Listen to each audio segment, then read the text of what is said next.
Hey, everybody, welcome back to the Fans in Motion podcast, the only podcast you didn't know you needed. And I say to my friends looking back at me, Josh, used to call me by my first name. Now you never even call me at all. Say hello, Josh. Listen, you should be lucky I ever called you by my first name, by your first name, because I usually just always call him baby. That way you never mix up the names if you just call him baby. I've been ignoring your phone calls. I just want you to text me. Don't call me. I don't know how else to give you that hint. Look, see this guy right here? There's a lot of like scheduling, and I mean, this guy's hard to get. So I can't just text you, schedules, man. I need to talk to you verbally and say, listen, I'm a busy man. I really don't need you, but if you want to jump on this podcast, I need you at this time. I mean, sure, this random guy in the bottom is busy, but I'm busy too. Yeah, right now he's thinking, what the fuck did I get into? All right, so below us, the man you see here, besides, we don't have Brent with us today. We have the one and only, a legend amongst those that know who he is. You're a sound man. You're a front of house guy. You're, what dare we say, audio engineer. We have Night Ranger's front of house man, Dave Radley. Dave, hello. Hey, everybody. Welcome to the show. And you guys have probably, I mean, if you guys have been to any show within the last year, which all of our listeners are, the hardcore. So they have, this is the guy whose magic you are hearing. Yes. So, and Dave is a guy I've been trying to get on the podcast for a while. And finally got, my goal was to get enough blackmail on everybody. Right. I live a boring life though. I don't have much you can pull out of those closets. Hey, unless you go way back. Well, we know you have a boring life. You're on with us. We got you. We did that math. Well, I got a picture of him with a Cubs hat on, and I was like, listen, this is going public, man, in Wisconsin if you don't jump on the podcast. And you guys will know when I got enough blackmail on Jack and Brad and Kelly, when the whole, hey, tonight, listen, before we play Sister Christian, I want you guys all to just sit back and relax because we're going to play the whole Man in Motion record. So really, when you hear Jack do that, I got some shit. And you'll see Josh standing on the stage going, yep, that's right. Dance. 11 tracks. Well, and the beauty of that, Josh, is I'm not sure if any of the guys have ever popped the name out at you, but I am the originator of your tag, Deep Cuts Josh. That is actually you're in my phone that way, and it's because of that. Because whenever you're at a show, they start playing stuff that I haven't heard for a long time. Well, there you go. People need all the listeners. Look, if you hear Passion play, it's because of me. Now, exactly. Now, listen, I am probably, if I know you're not a big social media guy, but on our page, we got almost 10,000 people on our Fans in Motion page.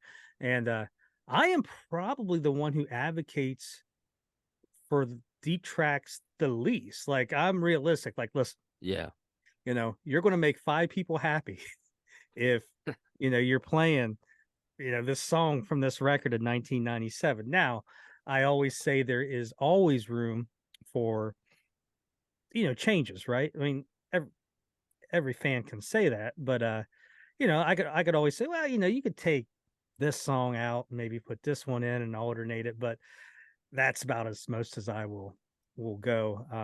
So yeah, I'm actually probably, like, people on the page are like, he's not very deep track, but when it comes to, I like it too.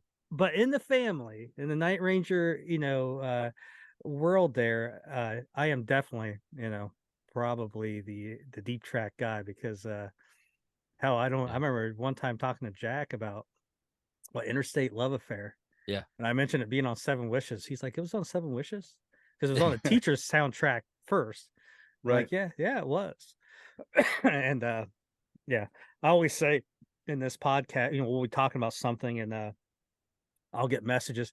Hey, why don't you ask Jack if this happened back then or when this came out? And I'm like, listen, these guys are their own worst historians. They don't know what record came out or what was on what, and most musicians are. They're so close to the work, they release it, and I love that they don't even hide that though on stage. Jack will turn around and look at Kelly and say, "What album was that on again?" Or I mean, they don't even hide it. Now, it's so crazy because fandom I mean, that's how this thing started, was us debating how great this album was versus that album, or how great this song, or our top 10. Right. To know that as we've moved on and we've been around the guys, and like that they have no thoughts on any of this stuff. And I'm like, I just want to ask you so many questions about Man in Motion and Neverland. Well, I And they remember have no thoughts about it. Probably like, we don't even care. we were in Indiana somewhere, and someone was getting an album signed, and someone had 7. Record came out in 1998. And I was standing next to Jack, and me and him were talking. Someone came up, "Hey, will you sign this?" And Jack takes the time to sign it, and he's signing 7. And I just mentioned that's one of my favorite Night Ranger records. And Jack hands it back to him and thanks, and he looks at me and goes, "That record sucks." I don't know if I've ever told you the What? story. And for a moment, like, I wanted to fight him, not like I'm fighting Jack Blades. Someone who made a wrong comment. All I heard was a human being said one of my favorite Night Ranger albums sucked, and all right, those are scrapping words. That's it. Shirt's coming off. No, I love it. New headline: Deep cuts to Josh, throat punches Jack Blades. Love it. Josh was removed physically from the Night Ranger camp. But it had nothing to do with it with his Jack Blades. All I heard was a human being going, bashing my favorite Night Ranger album. And it's funny, Josh, you say that. I was talking, I recently was in Atlanta for some concerts, and I was talking to some people that did like Night Ranger. And I said to him, I said, do you really like him? I said, I'll fight you in the street right now if you talk shit about Night Ranger. I said, just watch your words. And the guy was like, seriously? I was like, yeah, we'll be in that street rolling around. Half of my fights in my life have gone like this. Yeah, fucking Night Ranger is one of my favorite groups. Oh yeah, the group that sings Motorin. 5 other top 20 hits. I'm punching some guy's head in while I'm talking about Sentimental Street. Motorin again. Sentimental Street. All right. So, anyways, Dave's here. We're going to go through the whole gauntlet, right? We're going to start, how he got into the business. We're going to talk about some artists he's worked in, the difference in venues and setting shit up, and what's a typical day. And we'll obviously get into all those great Night Ranger stories. But the one thing that kind of brought me and Dave, talking a little bit more and stuff outside the Night Ranger world is, and I'll let Dave explain it a little bit more, but I don't know what, if you're part, what all you got going into it. But I know you're doing the front of house for a group called Luminare Christmas. It's kind of like Trans-Siberian Orchestra. You guys got some casino dates and some theater dates, some of the same theaters Night Rangers played, coming up in December. And I've signed on to help you guys with some socials. So I want to jump Very right in. appreciated. And yeah, we're getting that going. I think we got some member profiles getting ready to start coming out here. But give us just a quick synopsis of what Luminaire Christmas is and how you guys got it started. Yeah, absolutely. Super easy. The creator of it is a gentleman named John Blasucci, and John is, I guess, it depends on how you look at it, I met him through Dennis DeYoung, who I toured with for many years, and John was his keyboardist, and he also was a keyboardist in Mannheim Steamroller for many years, and hence the Christmas connection there. So we had been talking. John is just an incredible arranger, and took some Christmas classics, redid them with that cool guy shredder guitar and a screaming hot violin, and did some of the some arrangements, came up with some original stuff, and put a project together. We were about to take it public and start booking it, and of course, COVID hit, so that kind of threw everything on the back burner. And this will be year 3 for us. It is I like to say, it's if you take Mannheim Steamroller and TSO, slam them together, we fall kind of somewhere in the middle. We have some good traditional Christmas stuff, rocked out a little bit, or kind of that symphonic rock kind of feel. But it's a fun show. 2 singers, there's a male singer, a female singer, some instrumental songs. There's a storyline that runs through it. There's video. It's just a lot of fun, really good show, and literally any demographic, 10-year-old kid, up to an 80-year-old. We've played some PACs where the subscriber base comes, and there's 70, 80-year-old people there, and they have no idea what they get. And after the shock of the the smoke blowing up and lights flashing in their eyes, they stay till the end and are standing and clapping. So I mean, we somehow win them over. But it's a really good show. We just got to get it out there, get it in front of some people, and I think it's got some good legs, and will turn into something, and hopefully a little Christmas classic this year. Yeah, there's definitely, if you go to right now Facebook, Luminare Christmas. And I'll put some links, on when we post this. Go there, follow it. Slowly announcing some dates. I know there's a date in Wisconsin. There's a date in Indiana, which is a little bit at the Belterra Casino, a little bit south of Cincinnati. Yeah. I may be at that one. So if you are a Luminaire fan and a Josh Christopherson fan, that's your show. There's another date that I'm missing. Chicago, one in Chicago. We have one in Davenport, Iowa. Davenport, Iowa. Yep, Davenport, Iowa. So, City Casino. So, and I know that again, like Dave it takes said, me away from Night Ranger though. I gotta get a sub. I have my buddy subbing and covering for me on those first couple shows. Well, Brett actually. Yeah, before I knew you were doing that, I always wondered why the guys were always saying how they sounded so much better at the end of November and December, and I was like, does the cold make them play better? And then I figured out it was Radley's not there. But so I know with COVID starting out, or when you guys were starting out, kind of COVID hit, so you guys are still building up this name and this fan base, and yeah, big time, yes. So even if there isn't dates this year around where you are, next year, again, it's just something that builds upon each other, builds upon itself.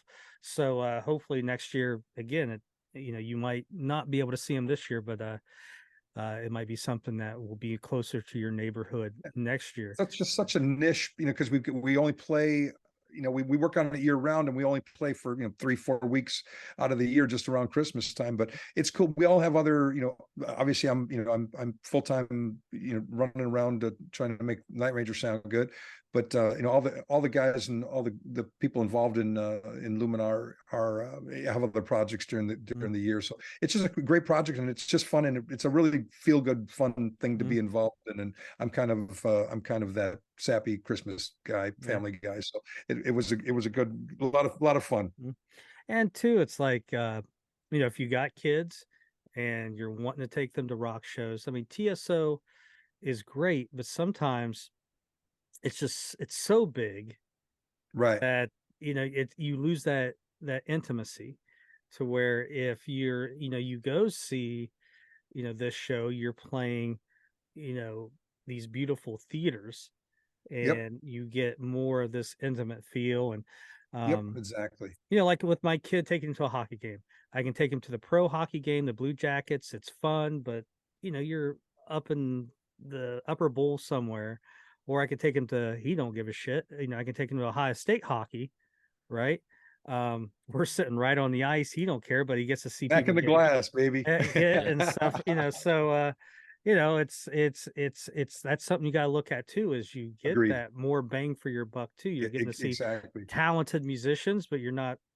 You're able to still ton of energy, and still, like I said, we smoke and fog and video and lights. It's a lot of fun, but we still keep it Christmas oriented very much. So you walk away feeling really good and ready to meet Santa and have some family over. Yeah. So how did you get into the music business? And how did you get drafted to be a sound man? What's that story? Straight up easy story. When I was high school, which was, I graduated in '84, so it was during the wonderful '80s when music was still good. I was playing in bands, playing in bars. I was bouncing around as a guitar. What guitarist? I was guitar player. Yeah, absolutely. Legend in my own mind guitarist. And so it was early '80s, and playing, having a blast, and then all these guys came out, the Brad Gillises and Jeff Watsons come out and doing all this crazy finger tapping stuff. And I kind of made the conscious decision that, I didn't want to practice that hard. I just like the beer and the girls. And so I just started, but I love the music and the live show and the element and the honestly, the high that it gives you. It's a great connection. And I started mixing friends' bands, had no idea what I was doing. I just kept turning knobs, and people kept saying that that sounds good, sounds better than, that. And so I just kept doing it, and then just really pushed my way through. I jumped on with a production company locally, and went out and kind of learned the ropes from the technical side of thing. And I just kept mixing, and any engineer that would come back, the company that I worked for way back, in the 80s, they did a ton of huge country music festivals. And that was the early Garth and all these different, these great country artists that I still love. And they were coming through and playing these festivals, and I would sit out there in front of house with their engineers, babysitting them, and I'd lean over and ask them, "Hey, how are you doing that? How are you making that sound like that?" And they're all just good people, and they let me plagiarize anything, and they would tell me all their little secrets, and because they said they stole it from somebody else. So, but I just enjoyed it. So I was just all obsessed in learning more, and which I still am to this day. This is one of those crazy fields that the more I know, the more I realize I don't know. And that is 100% absolutely true. So then I jumped in, did a bunch of production stuff, and got a chance to go on audition for a band called the Tubes. Yeah. way back, Way back. Yeah, exactly. Fees, wonderful. A little bit of white punks on dope. It's exactly, I ended up getting the job and toured with them for a while, which they were another Bay Area band, which was kind of cool. So I used to spend a lot of time up there in the Bay Area, and then just kept. I ended up building up and buying a old production company and turning it into a pretty good size local regional company. And then we were doing, actually, to tie this into the Night Ranger thing, absolute true story. We were playing. I had one of my clients was in Denver, Colorado. We played.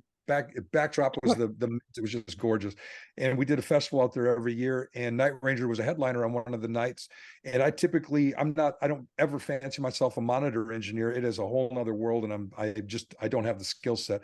But my guys, for some reason, they were extremely intimidated by Night Ranger coming in and headlining. And Night Ranger had a front of house guy at the time. This is again probably 85, 86, something like that. And they didn't have a monitor guy. They had a front of house guy, and none of my guys wanted to be up there and dealing with it. So I said, yeah, I'll jump in. I'll just do it, and we did.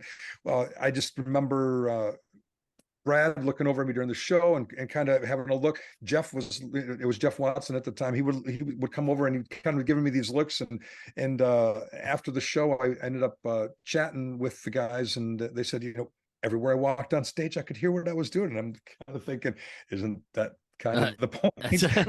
This is back before in-ears. I mean, this is, big drum subs for Kelly and wedges everywhere and side fills, 120, dB on stage, just ridiculous volume.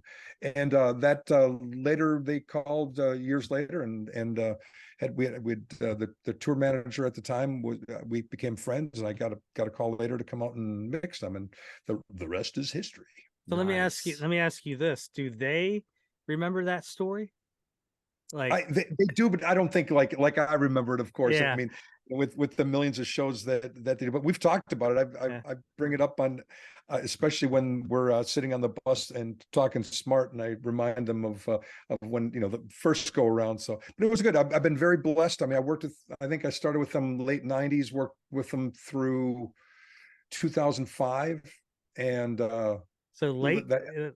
Okay, so I think it was right around 2005. It's when they went through and split up with Jeff and all that. They took some time off, and that was actually where I jumped on and did some shows, just filling in for Dennis DeYoung, and that turned into a full-time thing for many years up until COVID. And but I've been in touch with them. While we're working there after I jumped over to Dennis's camp. We still, I did the, both Shaw Blades tours and mixed those, and I did a bunch of stuff. I jumped on and did the Journey journey run through Mexico with them, mixed that in Mexico and Central America. So a lot of stuff, even though I wasn't full-time in the camp, they're family. I mean, literally in every sense of the word. They're just good bunch of guys and very good close friends. Was the Tubes like the first national tour you did? Like, what was by far, yeah, absolutely. I had no idea what I was doing. Green as they come, but not afraid to admit it and just jump in and keep going. Yeah, they were absolutely my first national act that I went out with as an actual production front of house guy. What year would that have been? Late 80s into the mid 90s, right around. So that's era. good. At least you weren't right when Feet came back. Okay. It was right. They had a little different lineup before, and when Feet came back, they started doing some dates. And Fee, Roger, Rick, who passed away, I believe last year, sadly, was wonderful. And Prairie Prince was drumming with them, obviously, and just a great bunch of guys. Yeah, I was gonna say it's probably good that your first tour was with the more of the She's a Beauty type Tubes and not the 70s white punks on dope. They still did it. When Fee came back, he wasn't doing the the Quaalude stuff with the high. He's doing that again now, and I've seen it, and it is still fantastic. But he was in that mature. He was writing a lot of songs and for other artists, and he kind of had grown out of that. But now they've gone full circle, and it is bad. It's badass. Yeah. I mean, what a great band, super talented. And if you're interested, go look up songs that Fee Waybill and Richard Marx have written. Exactly. That's who he was working with. Exactly. Yep. Definitely, especially at that time, you two different. Well, now you're looking at hindsight, probably not that different, but Fee, Richard Marx, like those are. He was a handful. Yep. So where did you move on after the Tubes? Any other artists that you literally the next? And I mean, I've worked with some. I've been out with different artists. I did a old country artist named John Barry, and I did a Christmas tour with him. Filled in, did a Christmas run with John Barry. Then I did I worked with a vocal group called the Letterman for a while. Did their Christmas tour. I have something with Christmas tours, I guess. I didn't even realize that. Yeah. And then running my production company and jumping on with Night Ranger, and I've been very blessed to stay with people for a long time. A lot of guys that do what I do, tour jump. They'll which is the norm in the industry. You run out with Matchbox 20 or somebody, and then you're jumping on to the next one as soon as that tour ends. And I've been real blessed. I'm a dad, and I love being home for my kids, but yet still being out doing the kind of pseudo weekend warrior stuff and just staying with a band for a lot of years and really getting involved in the camp. Mm-hmm. I love that aspect of it, and I've been very fortunate to be able to make a living doing it and have a house and kids and college and all that good stuff. Yeah. So. Well, if you're a 90s country music fan, John Barry had a slew of hits there. He still does his Christmas tours. He plays every year about a mile or about an hour south of where I'm at. So we're obviously going to get into your stints with Night Ranger, but I want to talk a little bit. So just, describe, because most people have seen a call sheet. I mean, people have posted them on, the internet and stuff, and you'll see, lobby call for a crew and lobby call for a band. And obviously they never are the same. Yeah, they never are the same. I mean, you're wondering, hey, why ain't Blades getting there at 10:30 and loading some stuff in? But describe your typical day on the road as a front of house engineer with Night Ranger. It's certainly not it's work, and you got to love what you're doing, because we put in crazy hours and then we travel all over just to get to those crazy hours. But I just feel blessed that I'm able to do something that I love to. I would do it for free to this very day, and until that changes, or until I can't work anymore or lose my hearing. But I'll keep at it. But we do. Typical day. I mean, the audio aspect is kind of cool. because there's I don't know if people even realize this, but my main function is literally just to mix what the people in the audience hear, and I get a huge high off of it because if I'm way off and I'm having a bad day, even if the band's on, it's not a good day for, from the crowd's vantage point. They know something's not right. And, with those days when I'm on, the band's on, lighting is on, everything's hitting, I get goosebumps and, well, I don't get my hair on my head doesn't stand up, but we have there's from an audio standpoint, there's two different guys. We have another guy that tours with us on stage, and he handles all the he's a monitor engineer. He handles all the band's in-ear mixes, what they're hearing on stage, so that they can all play together and so forth. And as I mentioned earlier, I have no skill set for that, nor do I want to. And that's tough. I get to just, to me, it's just trying to make it sound like the record and trying to take the room out of the room, the boom out of the room and all that good stuff. But they have cues. He's got to take care of this band hand and foot, and and that is a job that really takes some skill. So we have two different soundboards, completely autonomous of each other. The guy on stage takes care of the band. I take care of what the people hear. And we we're first ones there, last ones to leave. I mean, literally, this year, like when we were out doing the Brett Jefferson Starship those dates and doing those shed dates, we would roll overnight, one show after another, get there early in the morning, 7:30. I would be on stage with Brett's guys and the local guys, chalking the stage and figuring out how, the logistics for the day, how we're going to unload trucks, get them on, get them off, make the set changes.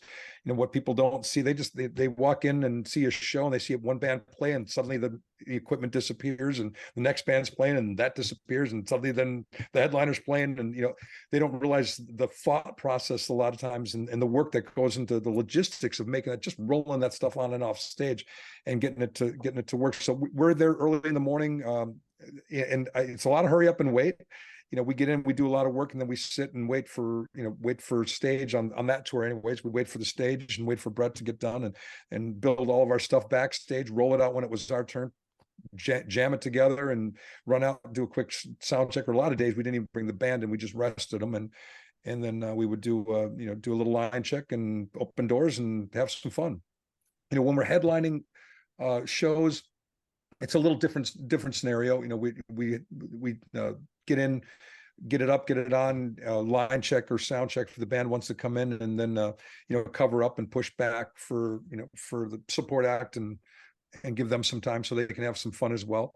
So but my side of things as a front of house guy is it's challenging because environments daily, we carry a console with us, and I always tell people the mix in the console, God willing, sounds good. My job is to get it from, if I put headphones on and I listen, I play back the tracks and I listen to what's in the mix. It sounds great. It sounds like a record, which is the goal always. But the challenge is always every day, I could be in a PAC, I could be doing a state fair, we could be in a shed or an arena, and they all sound so different. And their technology is crazy now versus when I first started. But my job is to get what's in that console out to the people, and then take that one step further and make sure that all seats are as good as they can be. I mean, low end tends to get boomy in certain areas, and down front always seems to be the worst seats when you think they would be the best. But so you're so close,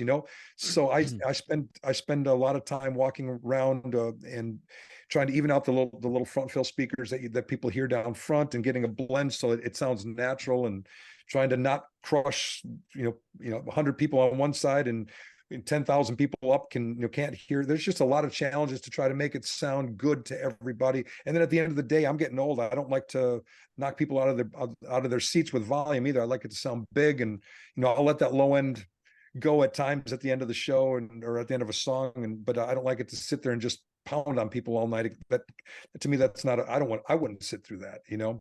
So there's a lot of challenges. Like I can, behind the scenes, that's one thing that I've been privileged with doing this is seeing what goes behind the scenes. And I can't say a lot of people don't know that Radley was a behind the scenes hero at the beginning of this Party Gras tour. Yeah. You definitely took the lead, and I'll leave it at that. But I appreciate that. But you all the camps got along really well, you and you that was a good thing. you saw the expertise of the Night Ranger crew. That's what I'm just going to say No, there. you're It's very like kind. I appreciate that. being in that circle now for a while and being at different shows with different artists. The one thing I can say is, and being in the military forever, is the Night Ranger, crew and the whole machine is run more like the military than a lot of the other ones. But anyways, you definitely Like the military, though, it takes a team, and we Night Yeah. Ranger were very blessed with a really good bunch of our crew is just fantastic. I mean, Yeah. Brad is a very difficult guitarist to take care of, not personality wise necessarily, but his old school guitars and I mean our guitar tech is phenomenal. Our drum tech is just fantastic. Our monitor guy has patience and is just crushing it. Lighting guy is, I mean, as good as it gets. I mean, it's just Ed, our tour manager, who I know has been on here. I mean, everybody, we've all found in. We have Angela doing our onstage stuff. I mean, we really have a great crew. So Well, it takes a village. Well, just what you said, going around and checking different, areas. I'm sure a lot of front of house people do that, but I'm also sure there's probably a lot. I've been to some shows where I don't think they do. Yeah.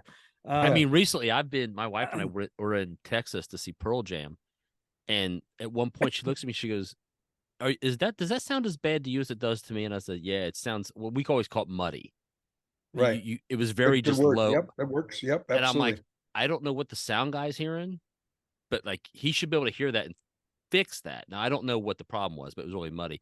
I wanted to ask you real quick though. I was at the Ryman show, and I wanted to ask how hard is it was fantastic. I actually I bumped into you. I had to run a set list up to you for the show, but I remember how hard is that venue, because it's old, and acoustically is it built for?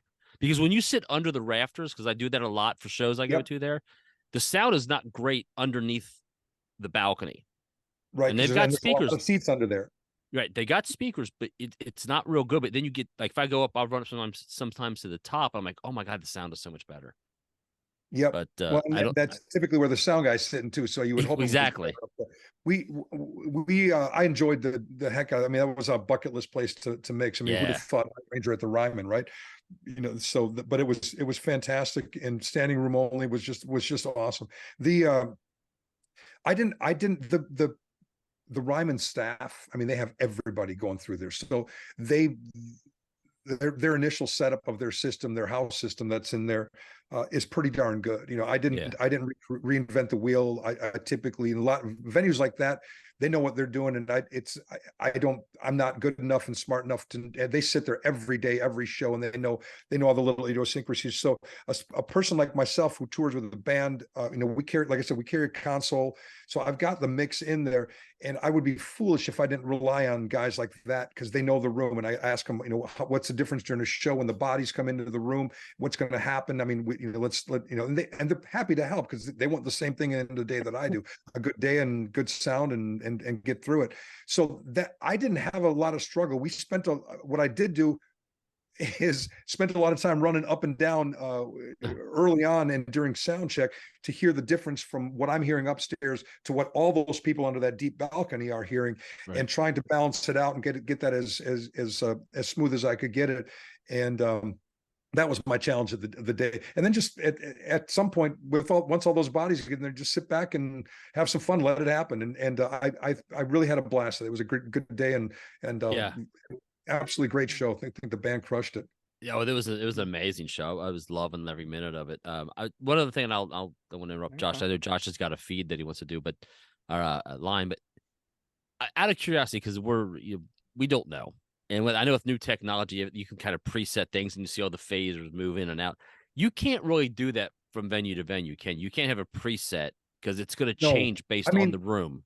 And literally, I mean, these consoles are now versus the old days when they were, analog, tons of knobs and nothing, I mean, you literally turned everything.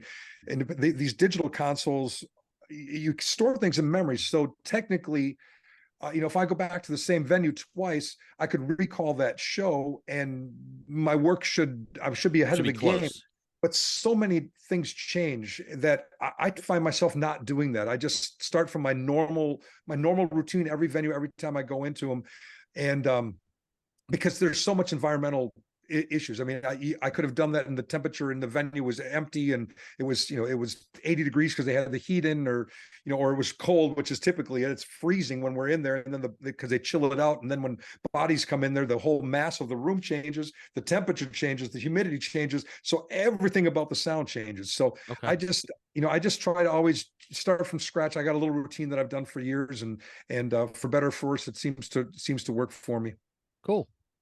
What Good question though. What do you prefer? Do you prefer, a theater, or a stadium, arena, or an outdoor shed? Just, I guess, one, which is the easiest?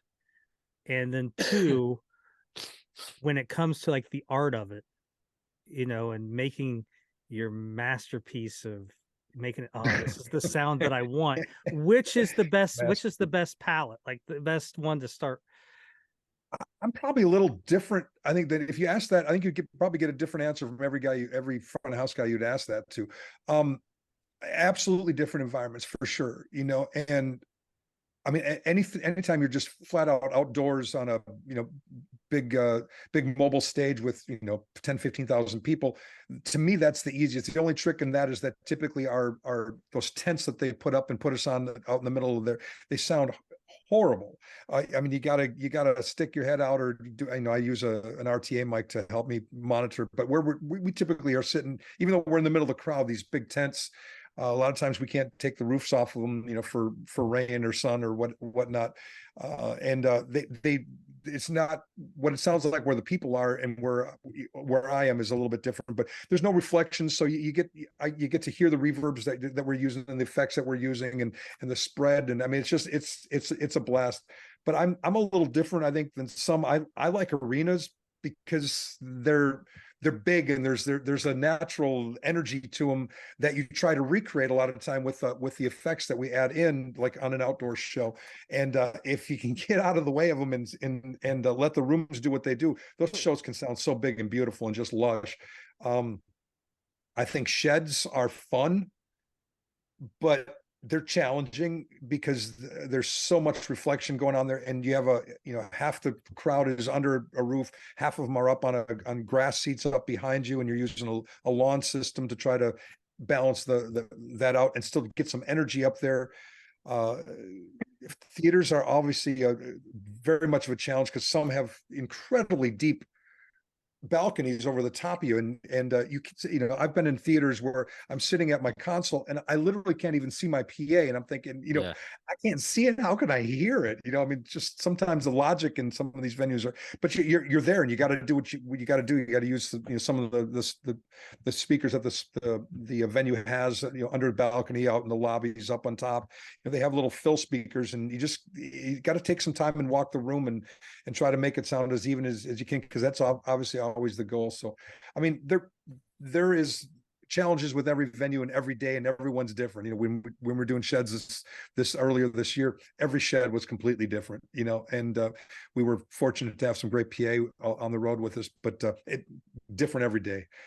So we would tune it and do what we could to slow that down, and as soon as bodies came in, all of it changed. And but in the end, you just work it, and get your best mix possible. Can I, Dave? Can I ask, can you use the opening act to kind of gauge by listening to their sound? So, because as you said, it changes for sure. So then when you're sitting there going, okay, so he's adjusting all this stuff, and they use them as like your guinea pig.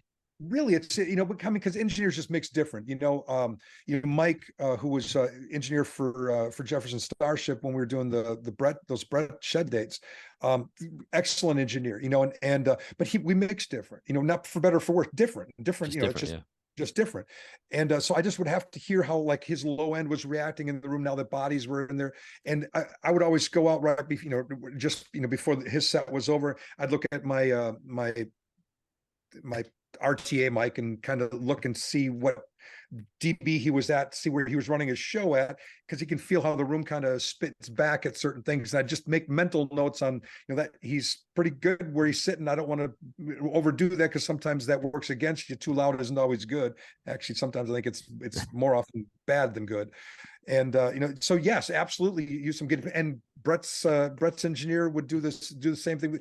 The great thing was we all worked together because we're all trying to help each other at all times, and that's a great thing. Yeah. So nobody was covering up screens and not telling if I Right. was stumbling over something, I'd tell Brett's guy, I tell him, tell Bob, watch out for this, man. It was loading up here in the low end, and he was listening. He'd come over and look at what I was doing or something. I mean, we all work together, and I love that. That's the way it should, because we just want, at the end of the day, all acts. It's not who's better, who's worse. It's watching the people walk out and go, man, this was what a great night, and that's what we're all after. So Josh, remember we were all at the Northern Kentucky show that was in like a conference room with a wall of glass. It was literally glass. It was, but I'll tell you, it was glass on one side. It sounded so great in that room, though. You guys did magic. I mean, we were out in the lobby for Starship, and I kept going, man, that sounds so. I mean, it was clear. Of course, I appreciate that. Night Ranger, I rushed the stage, and Yeah. Thanks. That was fun. Yeah. I don't really care about the sound. I'm trying not to get thrown out of the building. That was another good crowd, standing room only. It was a great night. It was fun. I mean, I didn't get it because I walked in and I grew up there. And I'm like, we're in it's like a conference room, right? Literally was. Yep. Yeah. But we had, I mean, I was there with a group of people. We had so much fun. Like, what a great night. It absolutely was. Yep, for sure. Well, speaking of, this has nothing to do with anything, but I got cool video, but I don't want to put it out there. I was behind the stage, right behind like this, all the personal, amplifiers and everything. So like, You Still Rock in America, the guitar solos, I had it to where I could just hear the guitar only, but it was cool because there's nothing else. So I could hear exactly what Brad was playing and then exactly what Carrie was playing. And then during the rest of the song, when Jack's singing, you couldn't hear the singing, you couldn't hear the drumming, you could just hear them, just the rhythm track. Well, we flip the set carts that we carry with them. Obviously, all the guys are on in-ears, so we don't have any monitor wedges or any speakers on stage making a lot of noise. And in those set carts that are covered up that the guys run up and down on, those all the guitar amplifiers are in there, and Jack's bass speakers still face forward because he likes to feel a little bit on stage, but both guitar players, we actually have the cabs facing backwards so that it doesn't wipe me out at front of house. And the band started doing that. When I first started with them, it was everything on stun facing forward, and it was insane. Thank God for technology and the in-ears and everything. So yeah, we use them more to isolate it, but they still like the old school, carrying a guitar, big guitar head and guitar cabs and getting the tone out of it and miking it. But we spin it around now and aim them backwards. That's why you were hearing it so clear back there. But I didn't want to hear that out front by me at all. Well, it was just basically having, just one and two instruments, and that was it. You could actually hear like the rhythm and stuff like that. Absolutely. What's the biggest difference? I think we were talking a little bit right before we started recording, but with musicians, obviously loud music, hearing, right? I think we were talking about equipment in the 80s, and you just mentioned it here. We were talking about that show in Cincinnati or whatever with Starship, about how there's nothing on stage, right? Back in the 80s and 90s, how loud was it on stage? Ridiculous.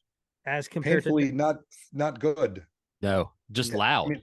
Literally. I mean, it wasn't clear.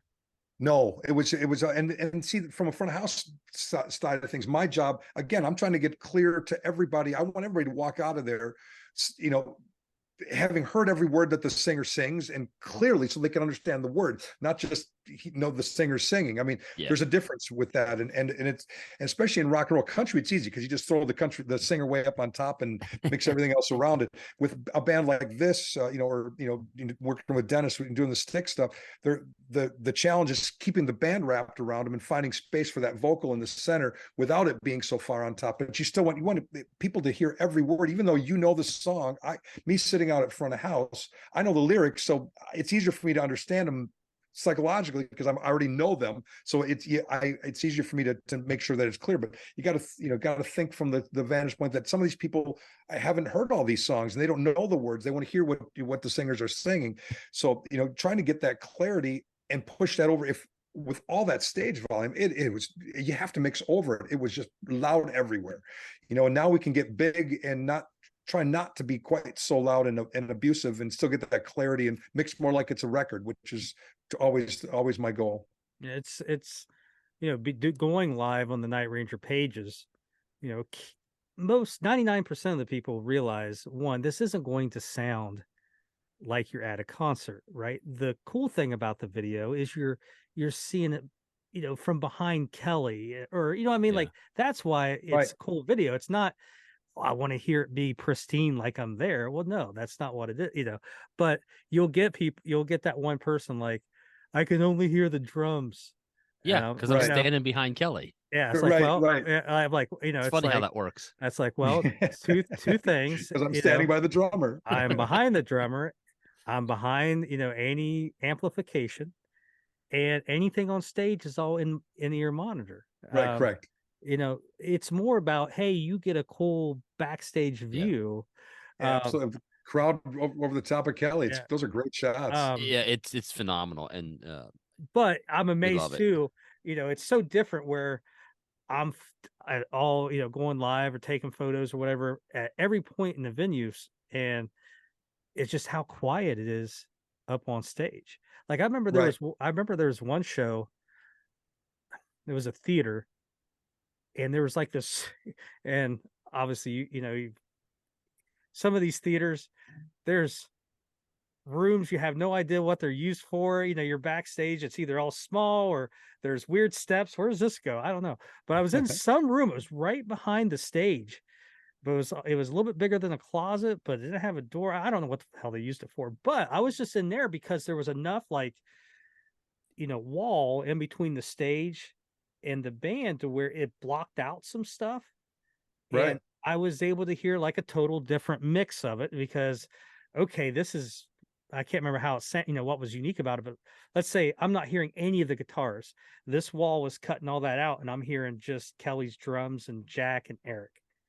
Right. And so I'm just standing in there, and Ed's like, he sees me probably a few times, and I'm just standing in this room by myself. And he's like, after a while, he stopped. He's like, "What the hell are you doing?"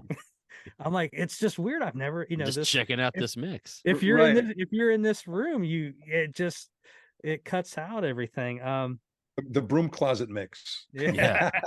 So Dave, let me ask you, once you get it set, so maybe you're 2 or 3 songs in and the show's running, right? Are you on a cruise control at that point? Or are you still tweaking? Are you always like, wait a minute? You never get to sit back and go all the way to the last note of the night. Yeah, absolutely. Rock it up. I mean, it obviously gets easier because again, the environment changes from sound check to that first note when they come out and and start the show. The environment changes. I mean, bodies come in there, and that mass of the physical mass of people changes the way the room sounds, the heat, the humidity, the temperature, all that affects it. So no matter how tight sound check sounds, I don't do certain things at sound checks because I know that when the bodies come in, high end's going to change, low end's going to change. So I sometimes it's, sound checks aren't quite as tight as you'd like to hear them if at show level. But the first couple songs always are a lot more work because you're just getting that into that groove, like you said. But once we get, I can actually start mixing and not fighting the room. It's a lot more fun. But I'm always changing a little bit of something, just as people singing, standing. If I push it a little louder, things might get a little bitey, and I don't want that annoying mid-range killing Yeah, people. yeah. So there's always, I mix literally right to the very last note of the song, of the show. It sounds like you need patience as a sound man, because I feel like if I was a sound man after like song 3, if I didn't have it right, I would just say fuck it and turn all the knobs up, Well, push everything. I'll tell you Become the the Who. honest truth. Honest truth, two things I'll say to that. Yes, you got to have patience because the patience more so than anything. I've got to deal with management with an opinion. I've got to deal with band members that walk out and give me an opinion, and then literally you got to deal with fans and everybody else that have opinions. So you got to have some patience for that, for sure. I think it's if you're going after the right thing, and I care about the show as much as the guys do. I mean, I want my stamp on it. I want every person when they're walking. I sit right in the middle of it. I got like the best seat in the world, because at the end of the show, I can't swim upstream and get backstage. I mean, I sit up front, start tearing my stuff down, and so everybody leaving every venue walks past me, and especially theaters and venues like that. Everybody will tell me their thoughts. They're not bashful, and I can hear them when they're not even talking to me, what they're saying to their peers as they're walking out, and I take it very personally. If I get one person that says I couldn't hear the vocals, or something, and I will literally, with a smile, fester on ask. that. I'll say, "Where were you sitting?" Because like here they were on top and they're very clear. And I will ask, "Where were you sitting?" And then I'll actually, because I care, I'll ask a question and make a mental note. Well, they were down front, and they're under a speaker, and it must not have had something hidden in them hard. But you ultimately can't please everybody all the time, especially in a live show. But man, I sure try. You know what I mean? Because that's everybody bought a ticket, and I don't care where your seats are, nosebleed or down front. You should be able to hear that show and enjoy it, and not be thinking about the sound. Or you should be just having a blast and forgetting about what's going on in the world for 90 minutes. Well, I think it's when you have someone who, I mean, I think making a Night Ranger show sound good is going to be easy when you have someone like yourself who's passionate like that, along with a band that still sounds good and performs For good sure. and still enjoys Yeah, they it. care. So And when it all starts with that. Yeah. Absolutely. Because well, and, we joke a lot. Brad is very active. Sound checks, he'll walk out into the crowd, into the seats, and he'll take his ears out and listen to the mix, and he'll point at things and tell me what he would do up and down and so forth. And I think a lot of audio guys like myself, I think that would rub a certain way. Brad trusts me, but he has that passion that I'll take that any day. With Dennis DeYoung, I mean, unbelievable.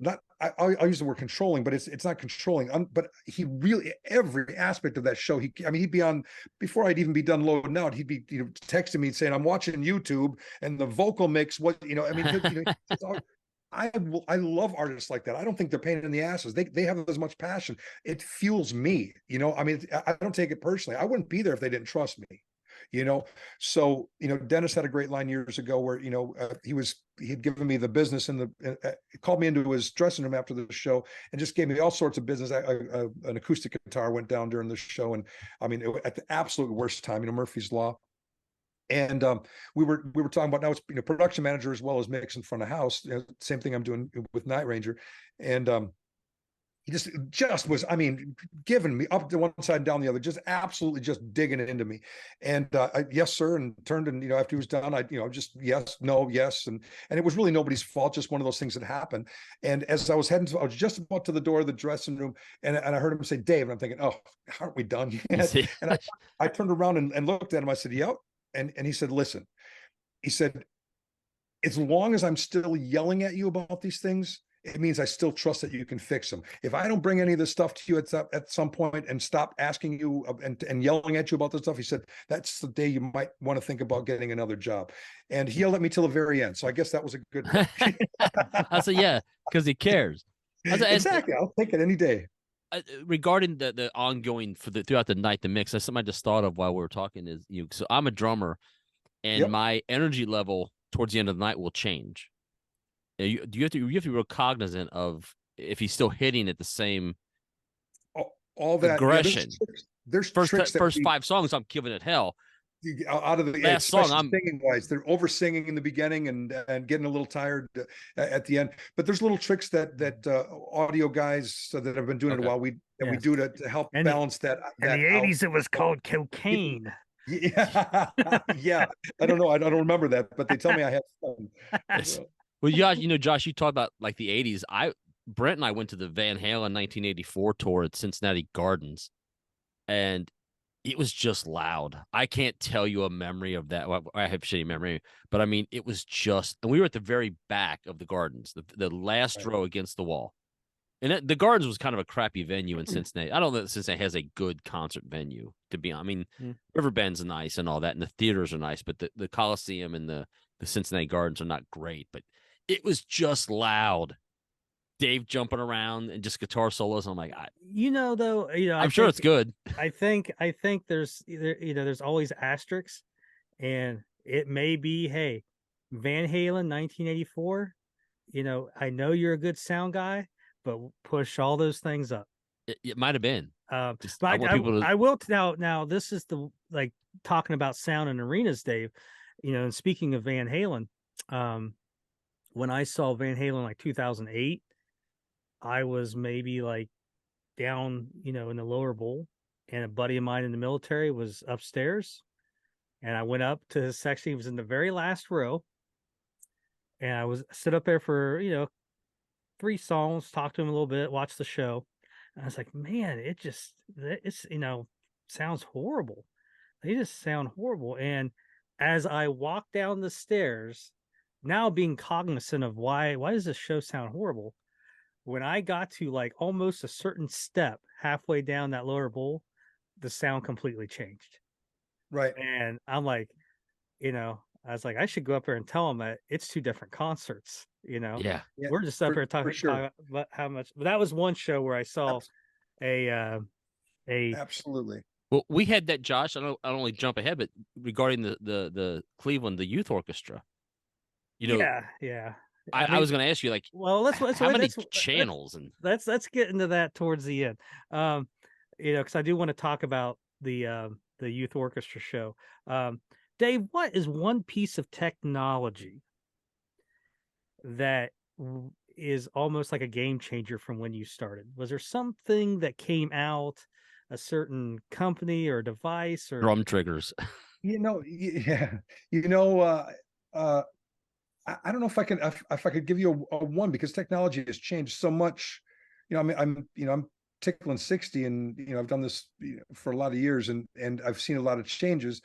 And our industry was very resistant early on when computers were taking over the world. Our industry, we still were doing analog consoles and big racks of effects and dynamics, and when that all changed, I actually kind of resisted it, and then realized if I didn't embrace it, I wasn't going to be working, because it wasn't going away. And now looking back, I mean, what I'm able to do, and literally just hold on a thumb drive to be straight up. Yeah. We do a fly date, and I'll ask for a specific console and that I have a show file on. And we're going to, a good example is this week we're Louisiana on Saturday, and then we go down to Cancun for an event down there at Planet Hollywood. We're playing with Benatar and a couple other acts, and we obviously don't carry our gear. We use local stuff. We fly certain components, but we don't carry consoles or anything. I literally can go in with a thumb drive, load it onto the console that they supply that I've requested, and hit a recall button, and chick, everything comes up from the last show that I stored. How can that be a bad thing? Right. In the old days, you'd have to start from scratch and just turn every knob on every channel and work it. I kind of missed that some days, but it's like going from listening to your to something on a streaming music source, and then going back and grabbing that same song and listening to it on a record player on an album and going, oh my God, I forgot that's how they wrote it, and that's how it was supposed to sound. But I mean, these digital consoles and technology and the speakers have changed over the years tremendously. We now use these, line array, it's what it's called, and in the old days it was just these point source massive PAs that just, point a box at somebody, and if you wanted them to hear it, you pointed a box at them. And now we have technology and beam steering and all these things that we can do to try to help make that sound as even as we can through all the aspects, like you said. So if you're in the back of the venue, you're hopefully in the same show as the sound guy is sitting in the middle of the venue. You know, we have ways of really, I'm literally watching it on a computer and trying to change it and stay on top of it. So it's awesome. Let's get a little bit into that Night Ranger world. But I want, before we dive into the deep end, you said something about Shaw Blades, that you did their tours. What year was the first one you did? No, it's early 2000s. I don't remember exactly the Well, years. I did both. We did two pretty good sized runs, and I did both of them. It was a lot of the Styx crew and myself. Jack brought me along. I think, I was his boy at the time, so he brought me in, and I was fortunate enough to mix that, and man, that thing took off. That was a lot of fun. This Shaw Blades. so they did one in '95, not a very large one, but and then 2007 is when they did a lot of shows, kind of like, I think, two tours. They did like one in the summer, one exactly. in the winter. Those are the ones that I did. Yes. I should have just asked you. Yeah, they'll tell you. Well, I didn't know if you were there at those few scattered dates in '95. So yeah, you were there in 2007, Akron at Tangiers. It was like absolutely cool. Absolutely. It's unfortunately no longer there, but it was like any mobster casino movie that you could think of. They had this place in Akron, Ohio. It was a cabaret where you had tables and dinner tables and dinner. Yeah. And I No, always, people want it to was awesome. time travel and go back and see like dinosaurs and shit, but like I want to go back to like 1981 and go to that place, because all these legends who weren't considered legends yet were playing this Right. cabaret. In 1981, you could have went and seen Tina Turner, you could have went and saw Ray Charles, and just been right there with them. Absolutely love that. So let's just get into the, you said you started with Night Ranger in the late 90s. That sounds about right. Yep. All right. So it was still Watson era. Yeah. So a lot of weekend Rib Fest back then. Yep. It seemed I went like to most of those. I remember St. Louis, and I remember a bunch of them. Absolutely. Yeah. So it seemed like whenever I saw a Night Ranger tour list from 1999 to 2004, it was St. Louis Rib Fest, Memphis Rib Fest.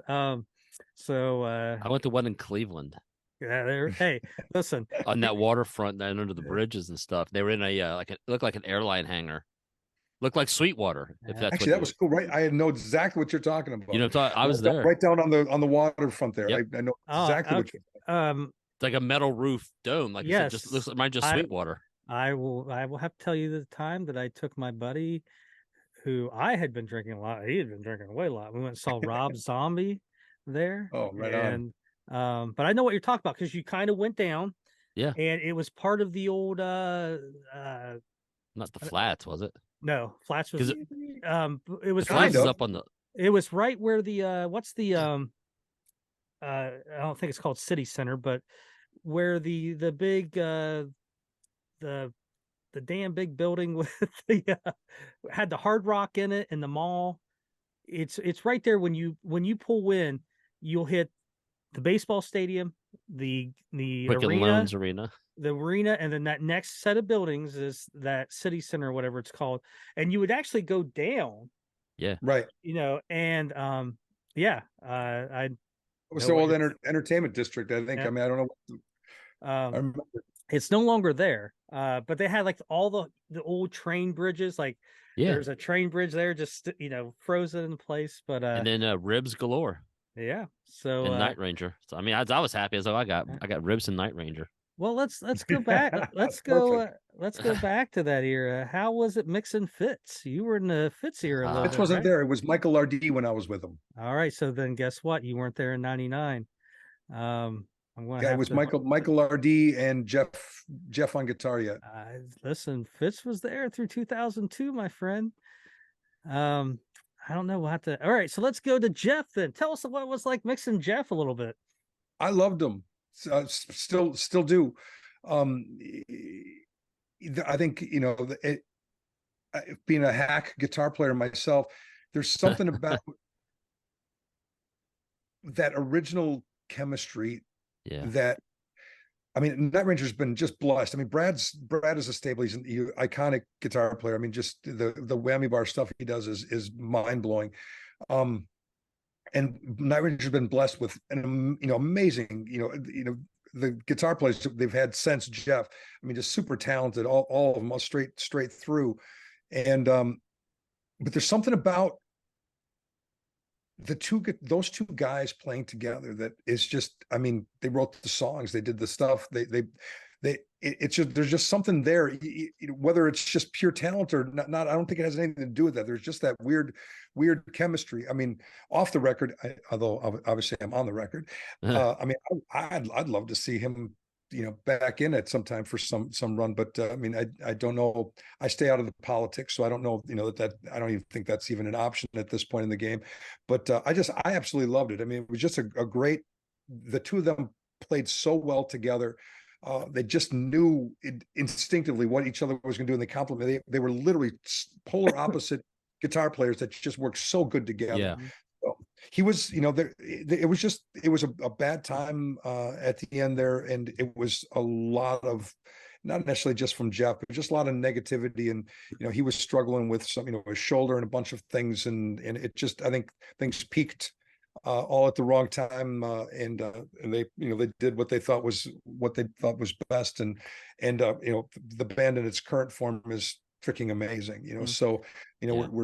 we're loving every minute of it, but it was cool. I was glad to be part of that. And I think, a lot of people always, think of Jeff as this shredder. And I'm like, like he's got the most melodic, the solo for 4 in. That's a Jeff Watson solo. And Beautiful. that is just the most melodic, and I think too, it's like, I think what made them great is you had both those guys in the same band. Like each Exactly one, right. each one's got to go, I got to make this hard as fuck. Yeah. Because he knows the other guy is so good.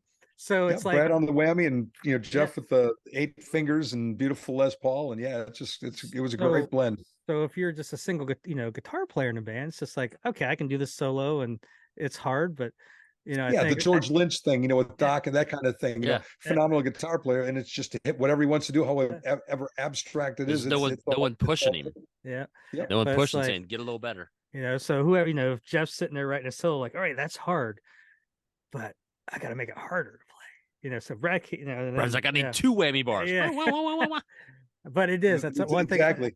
I think I told Brad, as the one thing that, always drove me to Night Ranger was, most bands, you can sing the lyric, you can sing the songs, right? Like, but it's like with Night Ranger, I could always like sing the guitars, like the guitar parts, right? It's almost like a verse. That is truly what made a great song back in that era. That's why I said earlier, when we first started, back when the songs were still good songs. I mean, there was a great lyrical hook. There was a great melodic hook, whether it was a guitar lick or some Fitz's signature keyboard lines, and they're like Rockin' America. The background keyboard thing he's doing. That, to me, that's a staple of the song. I mean, there was these pull it out. So awesome. Listen, we talk Fitz's praise on here all the time. I tell people, it's like a lot of those riffs you got in your head that are, guitar parts, those are keyboards, and you kind of forget it too, because they've incorporated those keyboard parts as guitar parts now, and live, right? But yeah, it's just, and you just don't think about. I mean, rumors in the air. Everybody thinks guitar, but it's like, dude, Fitz is all over that fucking song. Exactly. Eric does such a great job with the band. He's such a talented, unbelievable keyboard. So, and he does such a great job covering all that stuff. Yeah, we've had Eric on, and like, we'll like, we've had him play your.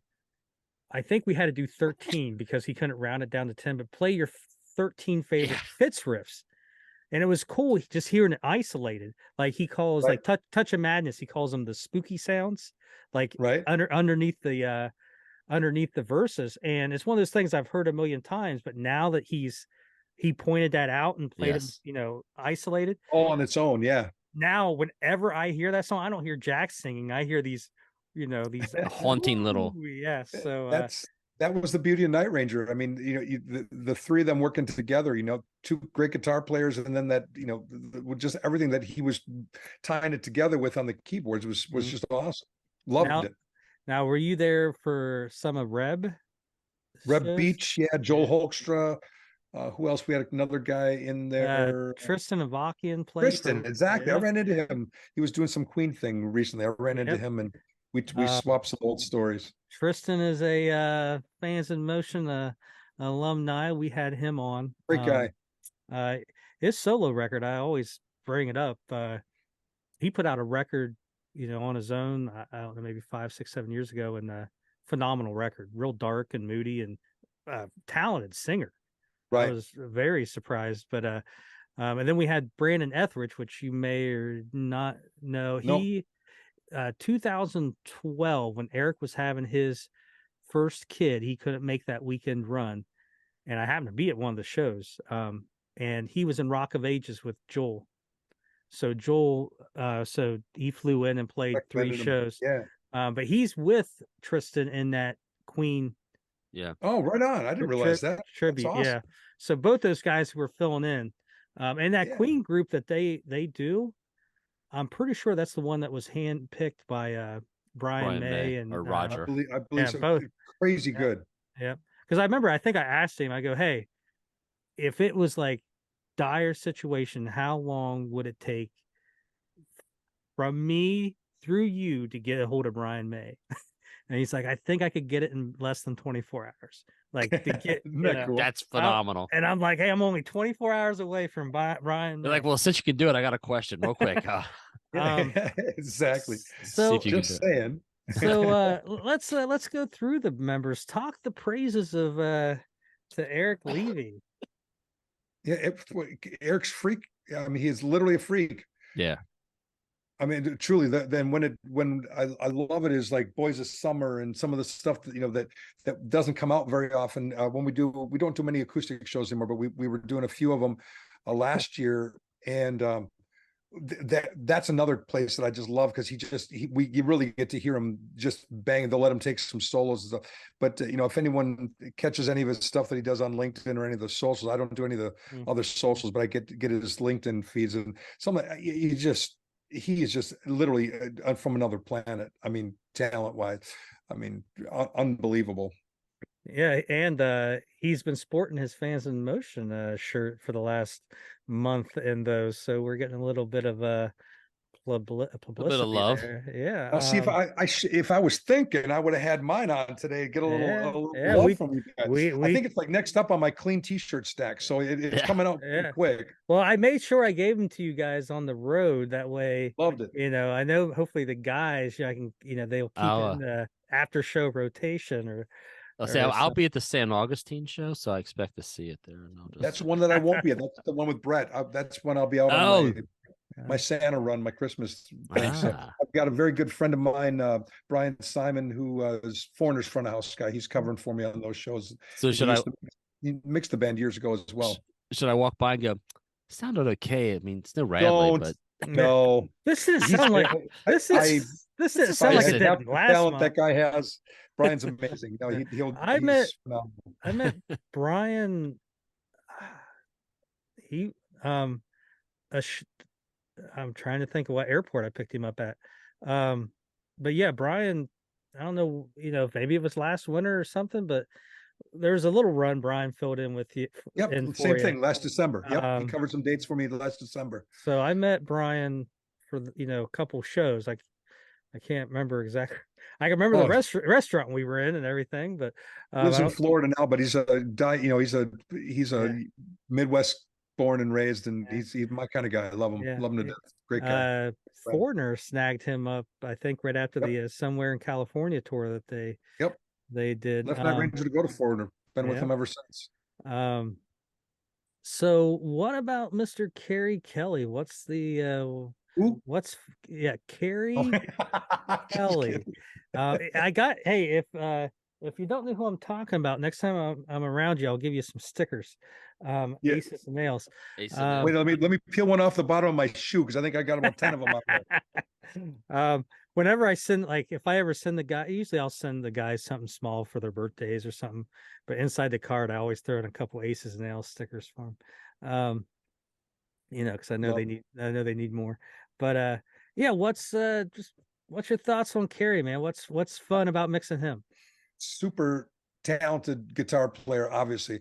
As I said earlier, these guys have been so fortunate to have that spot. Everyone who's been in it has been more than worthy of it, and great. And Kerry's certainly no exception of it. Absolutely love it. I mean, the way he covers the Jeff stuff, and he does the eight finger stuff flawlessly.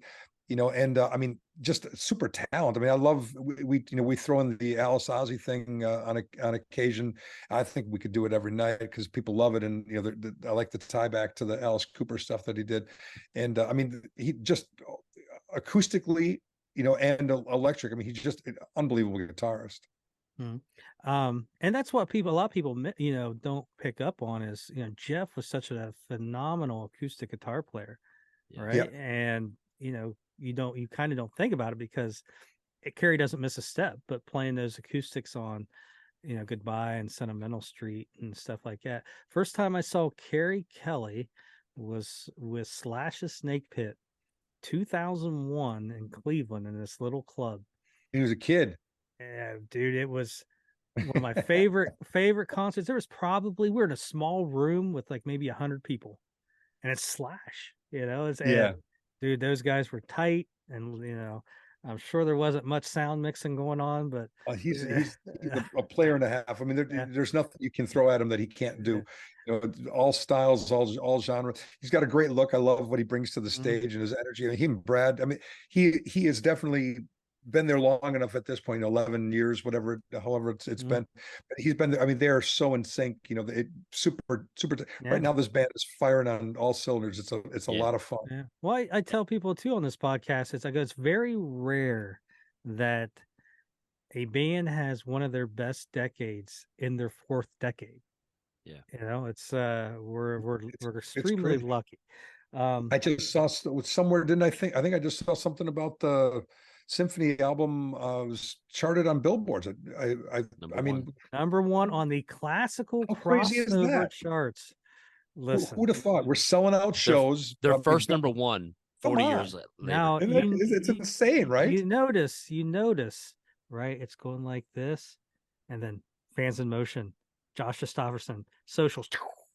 I think that's exactly correct. Listen, I'm telling you, man, it's just. Josh, you shouldn't be so humble. I'm trying not to. It doesn't look good on you. You should let it out. The band's having fun. The people coming out are, like I said earlier, I hear what people are saying when they're walking out of the venues, and it's my era as well. The night. I mean, I remember when I got my first Night Ranger record, and my younger brother turned me on to it. I think I graduated in '84, and I think it was probably maybe '85. Josh, what would have that been? What record? 84 would have been Midnight Madness. 85 was Seven Wishes. And I just remember, seeing the guys on there and listening to them. I was into the typical '80s, arena, and from anything from Priest to Dokken and Rat and Night Ranger. And I mean, I just was blown away by the guitar playing. I remember it very well. But I hear people, walking out on a regular basis, and they're just so going back and loving the memories and from that era. And they're I think adding in those couple the Ozzy and Alice stuff, and then also doing the couple Damn Yankees songs. People are generally having a good time at Night Ranger shows, and the band is having a good time. It's just this, it just reciprocal, infectious feel when you get there. And just, I mean, especially this, I don't want to get all political, but especially in this day and age, I mean, it just feels so good just at the end of the night, watching people walking out and seeing that genuine look on their faces that, man, I just forgot about everything for 90 minutes and had a blast. Well, what was it at Ryman, Josh? Was it Highway to Hell they did at the end of the night? Yeah. Yes. Unbelievable. I mean, I was talking to Ed. It was unscripted as well, by the way. That we didn't know that was coming. They crowd was going crazy. Yep. I was back in my seat. People were losing their minds, and I'm like, they're just doing a cover of AC/DC, but everybody knows that song and they're crushing this Well, and cover. Jack does Honest- Jack does a really good Bon Scott. Well, and, Yeah. but and now it's funny you said that, because I was just going to say my honest thoughts while they were doing it. I'm listening to Jack sing, and I go, man, he's killing this. I hope he can sing tomorrow. Yeah, he's we're killing like his voice. 5 shows coming up. I'm listening to his voice. I'm going, that can't be good. Man, but he didn't miss a beat. He was all over. But yeah, he sings surprisingly well. Yeah. Well, I think too, as like, again, I'm going to, talk Fans in Motion is, I think it used to always be, as a Night Ranger fan, you always felt kind of alone, right? I mean, you knew that they weren't making records just for you still, right? But you knew, like, I didn't know any other hardcore Night Ranger fans. And I kind of equated to that Blind Melon video. Remember where that little girl was the bumblebee, and she's isolated by herself, and no one's like her. And then at the very end, there's that whole field of other people dressed like fucking bumblebees, right? Yeah. And I think that's one thing Fans in Motion has done is suddenly, oh shit, there's someone else out there that's fucking, big in the Night Ranger. And we've kind of brought this community of, oh shit, like there's a whole bunch of us. We've got now people going to concerts. If they don't have someone to go with, they know people on the page and they just go and meet up with them. And the beauty of social media, man. And the one good thing. I was gonna say that's how it's supposed to work. Well, and I'm a dictator on the page, but yeah. So you broke up. I just heard dick. What was that? Well, didn't hear the rest of that sentence. I love it. I'm a dick on the page too, but I'm very zero negativity. Like, yeah, we don't put up. I mean, they don't. I don't monitor it much, but we make it. I've bumped into people at shows and they talk about, kind of like we always joke about, you're never alone anymore at a Night Ranger concert. You can go by yourself, but you're going to find somebody. And with the T-shirts now, you start to recognize, hey, there's one of us. And but it's awesome. We just don't allow, and you put something negative up, you start getting political, it's gone. Like it just doesn't exist. We don't want debates unless you want to argue over which is a better album, Dawn Patrol and Midnight Madness. Then you can healthily have that debate. We'll tell you where you're wrong, but you can do it. I don't care if someone goes, well, I like Jeff over Carrie, and here's why. Okay. Sure. I'll still bring it up, like, why do we need to have this discussion? Like, still, but whatever. But if you're going to go, Carrie sucks or Jeff sucks. No, none of them suck. They're amazing. Just all of them. And that's where we get delete happy at. But let's talk about Jack Blades.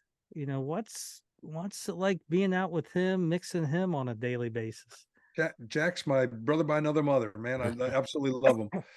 I mean, stayed very close with him over the years, and Molly and James Collin. I mean, the whole family's been just great, my kind of people, and enjoy the daylights out of him. I mean, I think he's the epitome of a front man.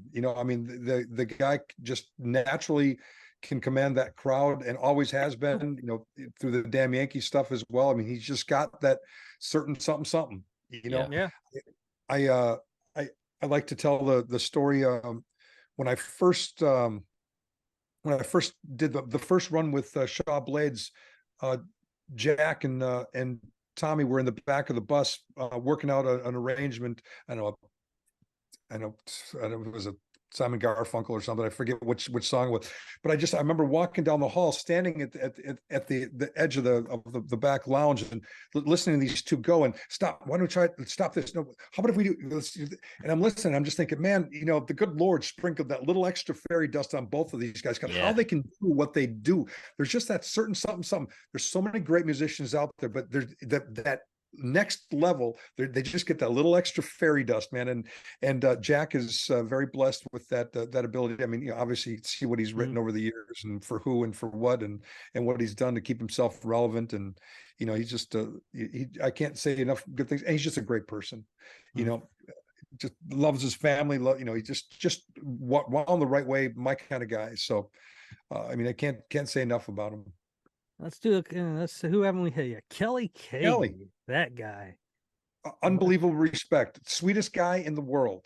I mean, genuinely the greatest, biggest heart of anybody I've ever met. And genuinely, I mean, first person you'll get, you know, if something's going on, and if somebody's sick in our camp, you know, we have group texts and stuff, he'll be the first one to be on there or to give a call on his own, say, how you doing? Is everything okay? I mean, just absolutely great. And again, super talent. I mean, written some major stuff for a lot of people. Great drummer, great singing drummer. He's my pain in the ass mixing, you know, because trying to get for no other reason than just anytime you have a lead vocalist who's also a drummer, good luck, you know, because, you know, trying to get that lead vocal over the cymbals and the snare drum and everything else and try to get that to land there right is an absolute never-ending challenge. I mean, every show, every night, no matter what, there's just no easy way around it. You just got to work to get him on top and get him clear in the mix and not be drowned out by every cymbal he hits and every snare drum he hits. So he's the worker, but well worth it. I mean, just great guy, great player, great drummer. You know, I think one of the best singing drummers out there. I mean, you know, he is top of his game. Yeah, Jack says what the top 3, top 5, as he always says in the He show. got my vote. Everyone's like, well, who's the other ones? You're like, well, you got Don Henley, Levon Helm, you know, Phil Collins. Phil Collins, obviously, yeah. And a guy he really liked, and his name is eluding me right now, but the drummer singer for Rare Earth. Yeah, I was gonna say Rare Earth. Yeah, that's I was can one. look it up. And Sneed from Three Dog Night was another big guy that he liked drumming wise, but I don't think he was a singer. But let's talk about Bradley Gillis, man. He's the last one we haven't mentioned. Tell us something maybe we don't know about old Brad. Bars. Brad is absolutely awesome. Another brother by another mother. We've always got along through, you know, both my little tenures and with these guys. And I mean, absolutely a personality, which, as I said earlier, I mean, he's the one guy that will come out at sound check and stand out, you know, walk around while he's playing and walk around and listen to the mix and definitely give an opinion. And I absolutely love it. I mean, it's invaluable. And I love that I mean, absolutely to this very day gives a shit about everything, you know, keeps himself in great shape. You know, I mean, stays healthy, stays relevant, loves his instrument, loves his craft, and has probably one of the most impressive guitar collections I've ever been privileged to be part of. But I mean, I mean, king of the whammy bar, right? Yeah, he is. I mean, him and no one does it like him. No, Eddie and Brad. I mean, I don't know.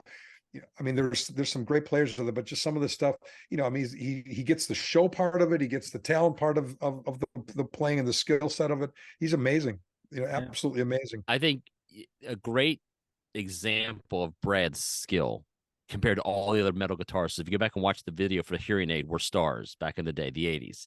I remember it. You're very and they well, they show all the guitar solos. Yep. Brad's is the one that jumps out because it's just Brad.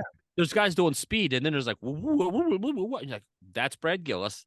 Everyone else, I'm not sure. Like that could be Lynch, that could be the guy from Judas Priest. I'm not sure, but that's Brad Gillis. That's exactly right. I mean, just the minute he hits that whammy bar, you go, boom, I know who it is. You know, I used to say that about Dennis DeYoung all the time. You know, whether you loved his voice or hated his voice, as soon as you heard it, you knew exactly who it was, period. You know, and I think that is a huge asset. And Brad's that way. I mean, that the things he does on that whammy bar, iconic.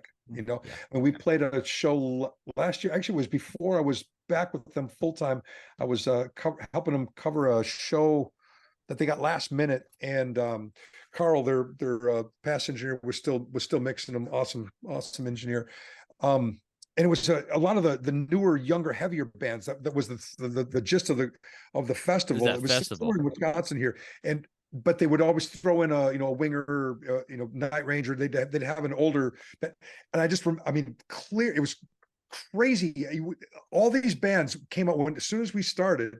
All these, you see on the side of the stage, all these guitar players from all these other bands with their phones up, just following Brad's every move on stage, because he's just that iconic guy. I mean, it was just crazy. I didn't realize how much that he has influenced so many of those guys from that era. These are all the 90s bands, and some of these guys. I mean, just crazy and awesome, and just just following around, talking to him, and and of course Brad loves that, justifiably so. I mean, he's earned that right. Sure. And I mean, we always talk about the whammy bar, and the whammy bar is, definitely there, but very melodic player. I mean, think about that Yep. guitar solo in Sister Christian. I mean, again, that's almost something you could sing. And The guitar soloist will sing me away. There's yeah, no flash in that. yeah. They're playing a melody together and just in harmony. And I was like, it's brilliant because everybody knows they can play, and they didn't have to. And Right. what's great is anybody out there, you want to see. Look at this guy. Watch this. This is He what called me too. I this ignored him. This is what I do for you, Yeah. Brad Radley. Look at that. He just called me too. So I don't know what he's on, but I just hit the Oh, same button. he's actually coming on after this. We're recording 2 tonight. That's all.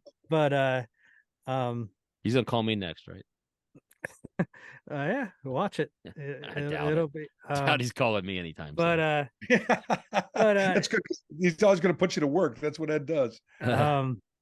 But yeah, it's just great that, it was what I was going to say is, if you want to see that progression, go look on the page for, there's some stuff from Oakland, 1981, and you get to see how rough Brad and Jeff are. I mean, they're just starting. They probably only got a handful of shows as Ranger back then, but you can see that raw ingredient and just see where it went. You can obviously see where it went from Dawn Patrol and Midnight Madness.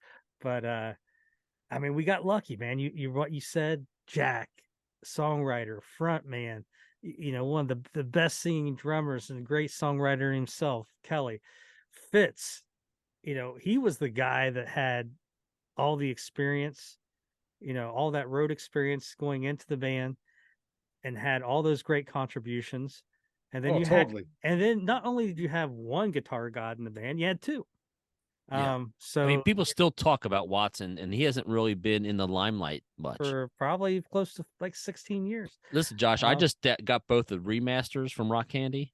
Yeah, Listen to them both today in my car, cranked. Amazing. Yeah, Dave, I don't know if the Rock Candy just released remastered versions of Dawn Patrol and Midnight Madness.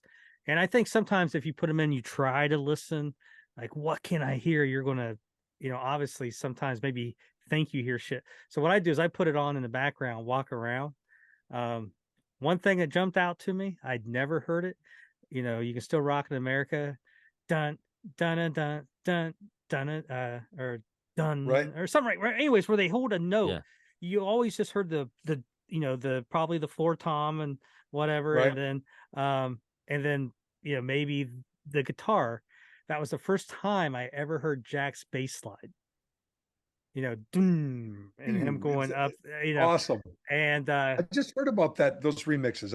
I'll have to look into that. I've not heard any of them yet. They're pretty sweet because if you ever had the originals, that they were so low, the volume level was just wasn't quite there. And they've remastered them, and they're technology. Yeah, they're beautiful. And the drums are like thumping against you, and you hear the bass is so present. It's fantastic. The bottom end sucked on some of those. Okay. And so I gotta throw this in there, Josh. So I just texted Ed because you showed me the call, and I said I'm on Josh's blog, and he said, "You're cutting into my time." That's what he responded. And I said, "I see how this rolls." Should I take a screenshot and send it to him? Say, Ed, this is why they're ignoring you. His last comment was, "Nobody wants to hear how faders go up and down." Alrighty then. Hey, I just sent him a message. Opening act going over. Love it. That's funny. So, but yeah. So and here's the thing too with us on the page. Every show. That's why on our shirts we always say "always on tour," because every show you guys are at, there's someone, on our page there. And right away, we're getting live feed. We're getting photos. It's instant, stuff from whatever show they're at. And one thing, it's just, you just hear over and over again, it's just how great the band is sounding and looking and performing. This sounded great. Crazy. What a trip that was, man. That was Ed, and that's all Ed right there. That whole project. That guy worked his tail off on that. So hopefully that's what you're going to be talking about. He gets a lot of kudos for that. But man, what an undertaking that was. But worth every bit of it. Yeah, because Yeah. we, that's I thought I had a copy sitting here, but It you just know, it's the sound is amazing, and I mean we probably don't have enough time to get into it with you now, but we got plenty of time. we didn't hear it live. We couldn't hear the symphony very well, but this Blu-ray, Oh, of course. and it's been the Absolutely. talk of our page. I've had people messaging me private like, "Holy crap!" I'm like, "Yeah, I know. It's just amazing." And Yep.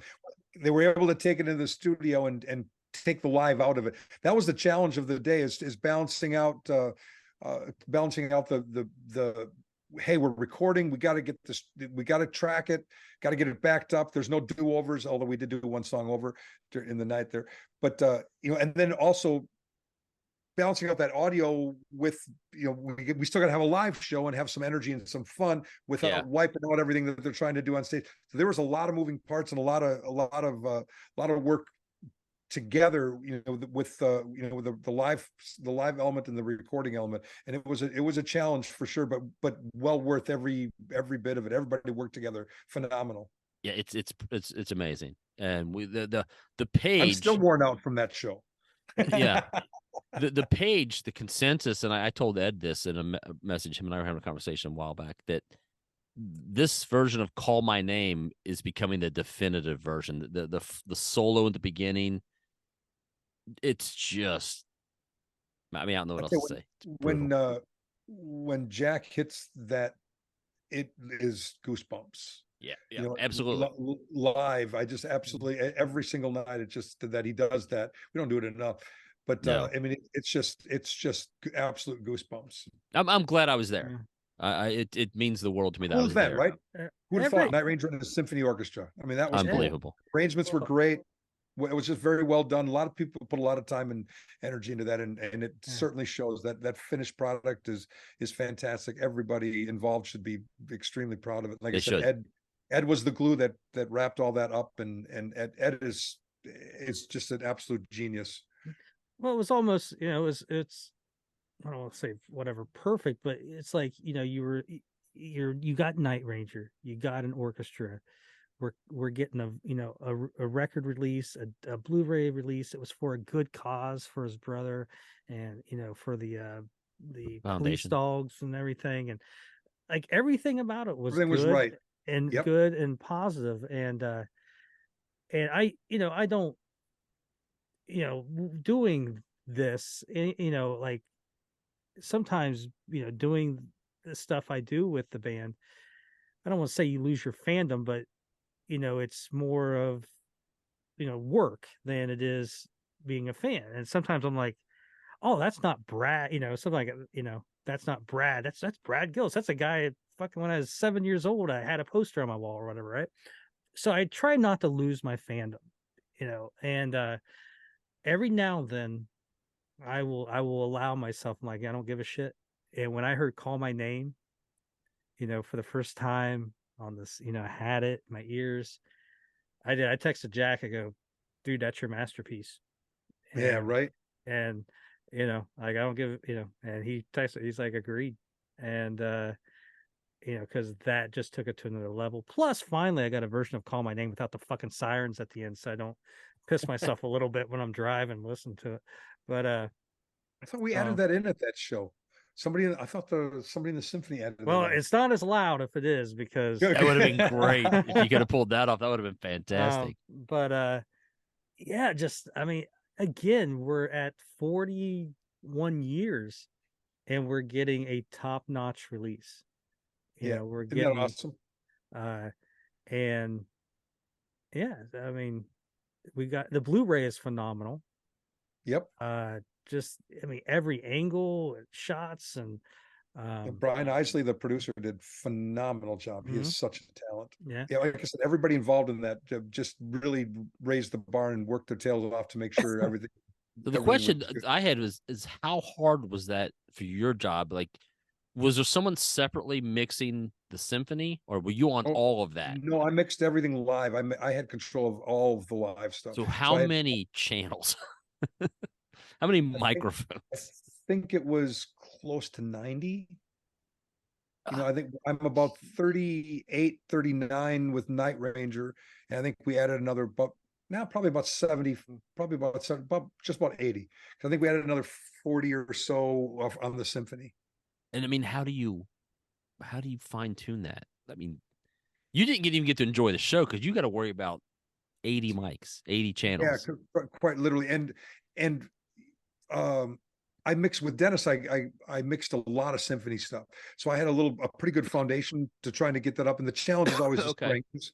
Those violins are the hardest thing to get over. I mean, somebody beating on timpani is pretty easy, but getting those strings, and the strings are such the beauty and the body of everything. Horns are easy. I mean, they're because they're just naturally loud, and they have that the ability to get in there. Strings are always the challenge, and it's just I had a good foundation, which made it easy. But again, a lot of it was also miking it. I would have done things differently if it was just a live show, but we had to try to minimize bleed so that everything that we were tracking, we had 4, 5 different soundboards running all at the same time. Monitor console, front of house, 2 at front of house, 2 and doing the recording, because we were doubling everything for because we had no do-overs. I mean, it was a one. I got you. So I mean, there's a lot of things going on there, and it was again worth every bit. And we had a lot of talented people, a lot of help in all the right places. Yeah, you should be proud of it. It's fantastic. Yeah, all of us, everybody involved. Well, hold on here. I'll show you how proud I am. That's how proud I am.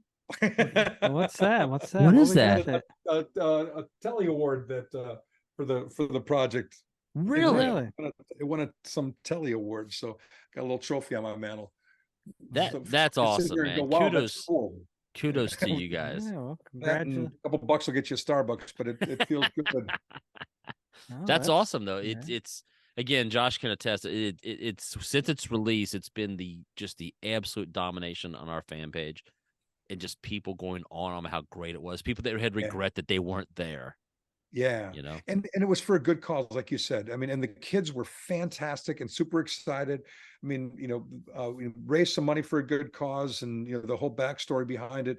They're all of us were doing things, throwing things in, bringing extra, sending extra, shipping extra, just trying to keep it and doing anything we could to make it this product the best that we could make it, because everything about it is right, and it feels very good on the back end that people are enjoying it. Yeah, it's good to see. I even like the artwork. Come on. Yeah. Well, we have one hiccup. We wish they would have put Brad's guitar. Have you seen the Les Paul? Yeah, they got the artwork. There's a mock-up of it. Yeah, it's out there, but they didn't release anything with it. But they got it with Bubba. And it's just like, I'm texting management. I'm like, are you guys releasing that as an alternate cover? You're missing a great opportunity. It's like, I would buy 2 copies. Oh yeah. Sometimes I'm convinced Night Ranger don't like money, but the artsy look between the Les Paul and the violin, I think actually was probably why they went. Probably why. But I don't disagree with what you're saying at all. How cool would that have been? But I think it's also cool with, that show where you got, you kind of get the, like a finished product with something so great. Like all the hard work that went into it, the show alone was phenomenal. And then at the very end, you get the Blu-ray and the vinyl and the DVD, you get all this great. And like you said, a cover that's phenomenal as well. Yes. So we got Ed waiting. I guess we gotta, push on. I mean, I'll just add this. he is my boss. Yeah. And I like my job, so let's not rock the boat here and get Hey, him agitated. He hasn't texted me back anything he aggressive yet. listen. So He we're messaged okay. me. He messaged me and said, "Let him know that he looks like he's put on 10 pounds." So he's like, coming from him, you know what that means. I love it. Ed is again dear friend. So make sure you tell him I said hello when you're talking to him. So if you are give me a second here. So if you are out at a Night Ranger show, you see old Dave Radley, tell him hello. If the show sounded great, you see him after the show, tell him. I don't have to worry about if the show didn't sound great, because that's not going to happen. I love to hear it when it doesn't as well. I take it very personally, and because I care. So if there was something wrong, I don't mind that either. Just be nice. I'm a be nice kind of guy. I'll be nice to you. You be nice to me. But I don't mind comments. You don't have to. I don't like being patronized. If there was somebody had some trouble at a show and they couldn't hear something, I like to know that, because it helps me be better at what I do. But definitely, if you see him, tell him, tell him hello. Let him know that you are a fan of motion. And also, if Luminare, if you're out, let's go see Luminare, and you're at one of those, and go to their Facebook page. I think it's this Luminare Christmas. You'll see a link when I post this on the Facebook and everything. You can just click on that and follow. But you'll see him out in November, December, and like I said, make sure you let me know. Yeah, and all right, Dave. Well, I'm glad we finally got you on this thanks, Dave, podcast, and we've had Ed Appreciate on. We've had Ed on a couple times, so that jinx has been broken. So we were having a bad run there for a while. But thank you for coming on. Like I said, the fans, we enjoy, hearing that behind the scenes stuff of the whole, what you got to do when you hit a room, and setting it up and everything. My side of things, I can tell you, I appreciate what you guys have done and what Fans in Motion is, and I'm glad I could be part of it, and appreciate everything about you guys. Listen, forgive us for that Brent character. He can be a little crazy every now and then, but thank you on behalf of myself and Andy and thanks, Dave, Brent and Robin and Lisa. Thank you for jumping on here with us, and we'll see you at a show soon, my friend. Sounds great, guys. Be well.